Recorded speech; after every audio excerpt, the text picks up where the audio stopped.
Greetings, hello, hello, welcome on in, Unoptimized Fool from the closet. Glad you can be here. We have an update on housing, guys, and I want to talk about housing. Now, you're probably wondering, by the way, why is my face so red? It's because, guys, this closet is very warm, and this suit is like 1,000% wool, okay?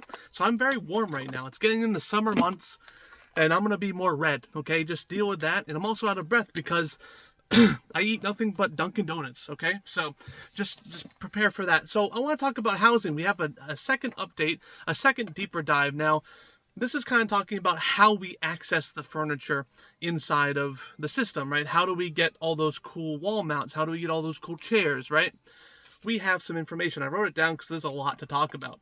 Now, obviously, we are expecting a third deep dive. We have one probably definitely confirmed, probably here at PAX East, because they did mention that they're going to talk about the outside of housing too, because there's outside decoration too, but we haven't gotten that yet.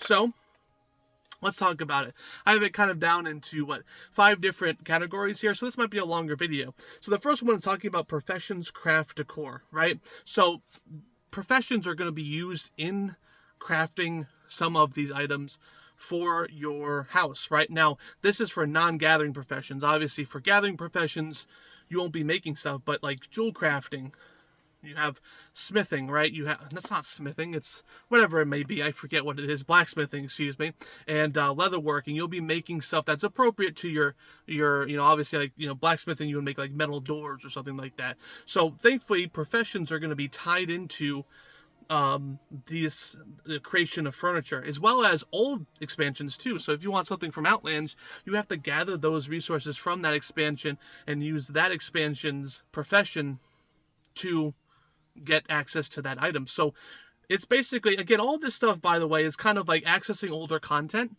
which is going to help you basically farm older content, right? It's another reason to farm old content, basically, right? So if you're not into transmog or pets or titles or reputation, but you're really into housing, you're going to have to start doing this stuff, right? We also have a decor economy where they talk about commodities are easy to get, like you think of like a chair or a table, right? They're pretty easy, like you get through vendors or you get through professions. Then you have investments take effort, like farming achievements, stuff like that. And then trophies demand skill. So they talked about Mythic Plus, raiding, old legacy raids, kind of like that. Like, for example, Onyxia's head mounted on the wall. Obviously, you have to kill Onyxia, right? To access that decor. You can't just have, you can't not kill Onyxia and have that head on your wall, right? You have to earn that challenge. No, that makes sense, obviously, with Mythic, though. If it's tied with the seasons, it might be seasonal based for your housing. So you might be able to get stuff that won't be available next season. So there's going to be time limited stuff for you to even get, like past the amounts you get for a KSM. You also have account wide sharing. So collected decor is shared per account, and unique items can only be placed once per account. So it's not per character, it's per account. So like for example, Onyxia head, you can't have 50 Onyxia heads on your wall, because obviously you just only, technically in the lore, you've only killed Onyxia once, even though you might have farmed her, right? Now, again, that's per account, so you can only have one Onyxia head in one of the houses. So it looks like they're trying to make the housing one character only. Well, obviously you can obviously like one main house, and then obviously on some of your alts you might have a couple houses here and there, but it seems like they're trying to consolidate everything down to one main, which makes sense. I think, obviously having multiple Onyxia heads, multiple big achievements inside your house is strange, right? Obviously there wasn't 2 Onyxias, right? They also talk about the progressive journey, right? So obviously long-term goal is to get all the stuff. They're not just going to give us all the furniture right away.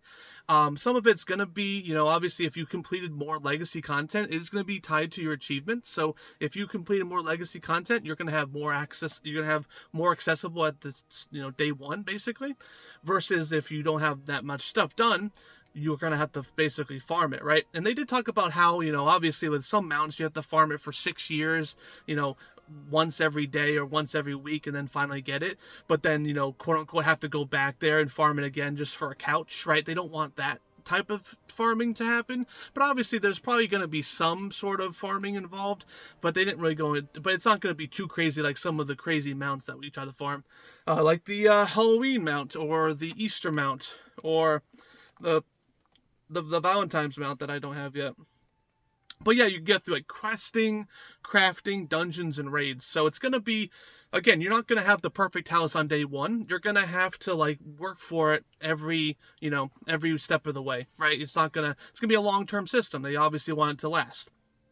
They also have reference for the past, right? So legacy achievements, reps, and professions give you a head start, right? I kind of talked about this, where it gives you a head start if you have more content completed with your achievements, with your reputations. And there are some stuff locked behind reputation too. So start farming this now. Like, they gave out this information so people can prepare.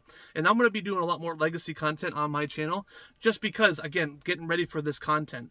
And is super important. Now, will there be some items that are time limited or maybe only given to you if you completed a super rare achievement? Maybe. I mean, you do need to reward those players, but you are going to be missing out for the general population. But this is a huge deep dive just talking about how you get access to this housing stuff. Again, you're not going to have the perfect house day one.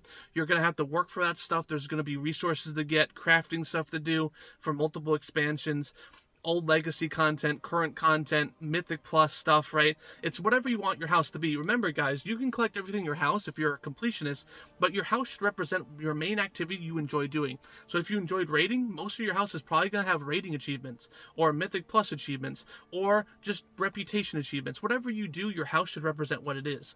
Okay, it's going to be all encompassing, right? There's multiple ways to play World of Warcraft, don't you know? But yeah, longer video, but I wanted to yap about housing because this is the second deep dive. Now, we are getting a third one because they mentioned PAX East here on May 8th or something like that, some May date, but I think we're going to see some outdoor content here next because they did allude to that in the first big update. But give me your opinion on all this data, guys, because I'm going to get out of here. Unoptimized Fool from the closet. I'll see you guys next time.